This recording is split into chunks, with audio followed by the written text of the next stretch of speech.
The biggest crypto failure in history is probably FTX at $9 billion. Were you the chairman of the SEC when FTX collapsed? Yes. And how many times did you meet with FTX prior to their collapse? I think my public record shows 2. You met it with FTX at least twice. And arguably, the second biggest crypto failure in history was Terra Luna. Who was the chairman of the SEC when Terra Luna collapsed, sir? We had brought... You were, sir, reclaiming my time. You were. Does it concern you that your approach to the digital asset industry is actually driving this industry out of the United States? Trying to drive it to compliance, and if they're not complying with the laws... You say the crypto market is rife with non-compliance. However, existing SEC rules make no sense for blockchain-based companies, and following them would actually kill these businesses. Your regulatory style lacks flexibility and nuance, and as a result, you've been an incompetent cop on the beat, doing nothing to protect everyday Americans. I have only one thing to say to this.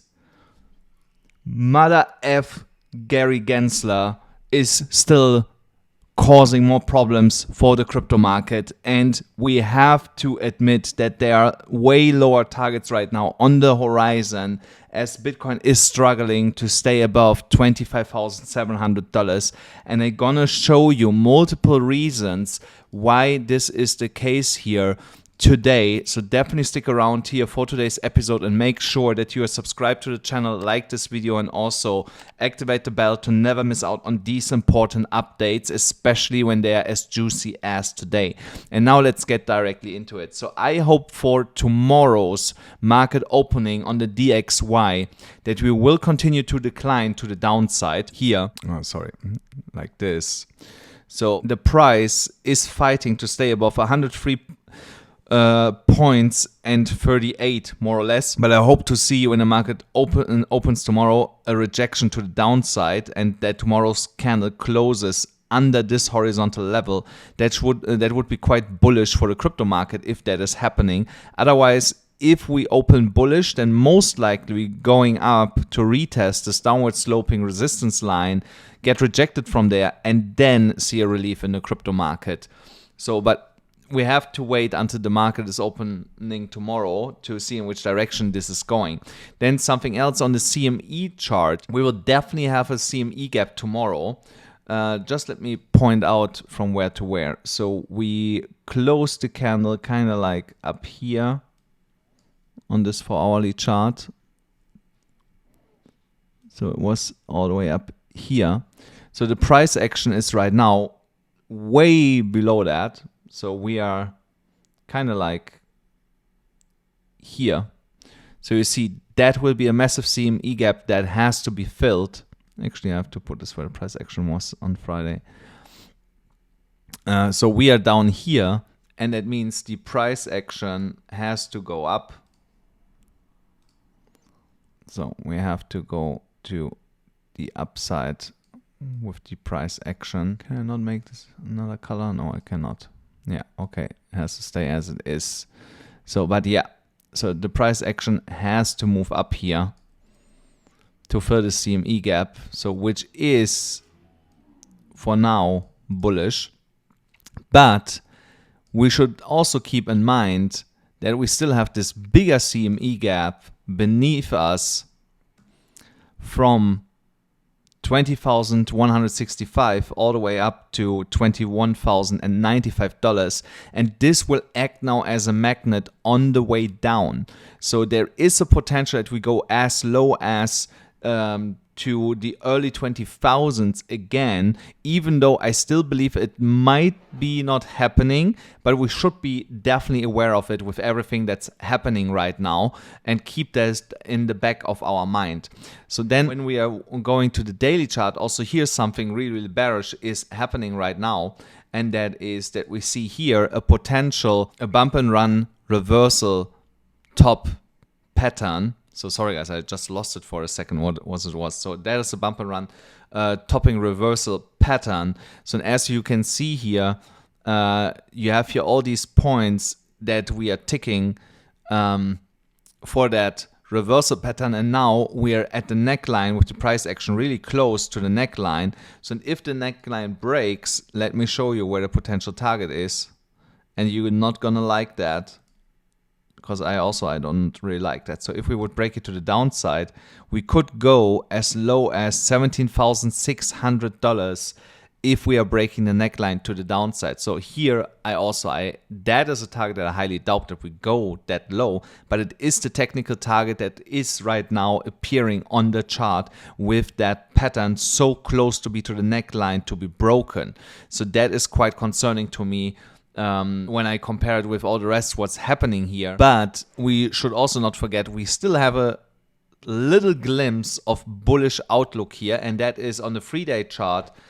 First of all, the falling wedge that we are still in. So we are just testing here the neckline of this inverse head and shoulders that I've shown you a couple of days ago. So we could go a little bit lower, all the way to like 24,700-ish, and see from there a bounce. But if that bounce is not happening, guys, I'm considering selling everything, because we might go then way, way, way lower than what we are thinking. So, and I will open a massive short on the way down to 21,000, potentially 18,000. If we are losing here 24,400, $800, these kind of levels, if we are losing them, then we are going way, way, way lower. And that's when I open a massive short. So, and if you want to trade that short with me together, guys, don't forget, sign up on BYBIT. BYBIT gives you still $30,000 absolutely for free if you use here my specific link. And also, if you want to learn how to trade professionally, then sign up for my new course and mentorship program. Like I said yesterday, in the next coming days, it will be available. You will see the pricing and everything. I spent months creating this, so definitely also check this out. And I can promise you, you're not gonna regret it. I have over 2,000 students that I teach in the past, and over roughly 98-99% are all profitable. So now let's go on here. Here on the 30 minutes chart, we had seen here this bearish pennant, which has broken to the upside and then came straight back down, but did not reach anywhere close to our target, and created now another symmetrical triangle or pennant, however you want to call it. And there we are also getting closer to the apex, and this will potentially break today either to the upside or to the downside. So this has to be happening today, in my opinion. Yeah, so this will happen in the next 4 to 5 hours. We're gonna see here a breakout either to the upside or to the downside. Right now it is kept afloat from the 0.786 on the Fibonacci retracement. So, and if it's breaking to the upside, it has to break above the golden ratio and create support there to move higher. If that is not happening and we are just seeing a bull trap with a fake out back to the downside, then also here things are not looking good, and we go definitely into lower levels from here. When we are going here to the 4-hourly chart, also here nothing really has changed since I talked yesterday about this. Here, this line is the line in the sand to hold for the bulls on the 4-hourly chart in this falling, broadening wedge here. So if we are losing this line around $25,600 and we close the 4-hourly candle beneath it, then also here chances are high that we go all the way down to the bottom of this broadening falling wedge, which would be now around $24,000. So there already you can start shorting for scalps, in my opinion, if we lose that level, and then just add to your shorts on the way down.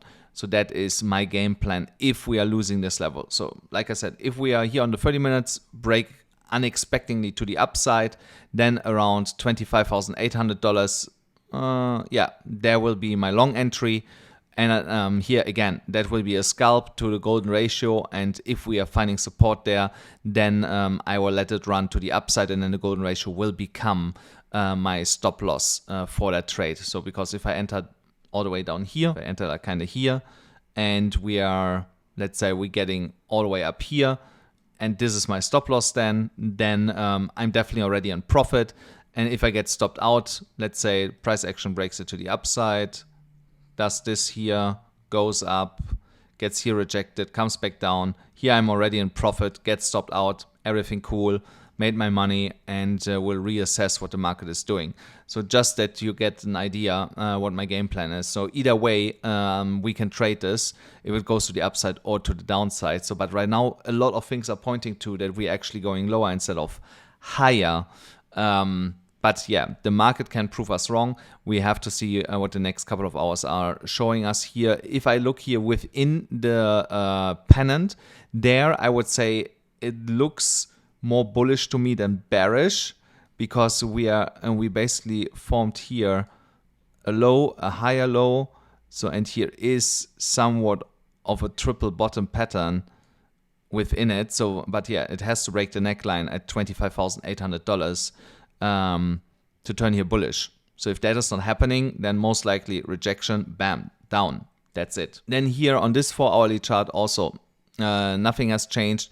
On the bigger scale of things, we still have to reclaim $28,200, the point of control, to completely flip here bullish again. Until then, I remain cautiously bearish with everything what's going on here right now in the charts. And I actually wanted to show you something here on this daily chart. Yeah, that's where I wanted to show you this, guys. So here's another level that I'm watching right now. This box here. This box here is really important. So this is from 21,360 all the way up to 25,600-ish. Just let me zoom in here a little bit, that we get if we break it to the downside. So here you see this is in alignment more or less with the CME gap. So we could drop as low as into this box here if we are not finding support with the little bit of support that we have up here, where we are already really close to. So here, these are the two supports level to watch.